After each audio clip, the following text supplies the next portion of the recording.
అట్లా ఉన్న వేడి గురించి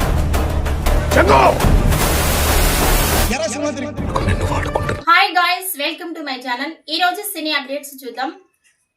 man of masses junior NTR హీరోగా తెరకెక్కుతున్న సినిమా డ్రాగన్. ఈ సినిమాకు ప్రశాంత్ నీల్ దర్శకత్వం వహిస్తున్నారు. ఇకపోతే ఈ సినిమాకు ఇప్పటి వరకు 50% వరకు షూటింగ్ కంప్లీట్ అయిపోయింది.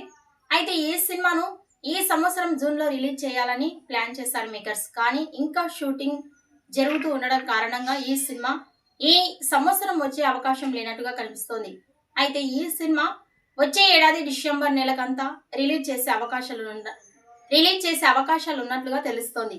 ఎన్టీఆర్ డ్రాగన్ రిలీజ్ పై షాకింగ్ బజ్. ప్రస్తుతం మ్యాన్ ఆఫ్ మాసెస్ ఎన్టీఆర్ హీరోగా, రుక్మిణి వసంత్ హీరోయిన్ గా, దర్శకుడు ప్రశాంత్ నీల్ తెరకెక్కిస్తున్న భారీ పాన్ ఇండియా చిత్రం డ్రాగన్ కోసమని అందరికీ తెలిసిందే.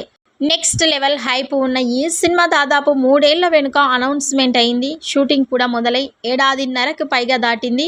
అయినప్పటికీ ఇంకా షూటింగ్ చాలా బ్యాలెన్స్ ఉంది. ఈ నేపథ్యంలో మేకర్స్ ఈ ఏడాది జూన్లో లాక్ చేశారు. కానీ ఈ డేట్లో వచ్చే సమస్య లేదు అని ఖరారైంది. మరి ఈ మోస్ట్ అవైటెడ్ సినిమా రిలీజ్ ఎప్పుడు అంటే దీనిపై షాకింగ్ బజ్ వినిపిస్తోంది. దీని ప్రకారం డ్రాగన్ విడుదల కావాలి అంటే ఇంకో 1.5 సమయం ఈజీగా పడుతుంది అని తెలుస్తోంది. వచ్చే ఏడాదిలో డిసెంబర్ రిలీజ్కి వచ్చినా ఎలాంటి ఆశ్చర్యం లేదు. మరి షాకింగ్ రూమర్లో ఎంతవరకు నిజం ఉందో తెలియాల్సి ఉంది. ఇక ఈ సినిమాని ఎన్టీఆర్ ఆర్ట్స్ మైత్రి మూవీ మేకర్స్ నిర్మాణం వహిస్తున్న సంగతి తెలిసిందే. ఈ వీడియోపై మీ అభిప్రాయాన్ని కామెంట్స్ రూపంలో తెలియజేయండి.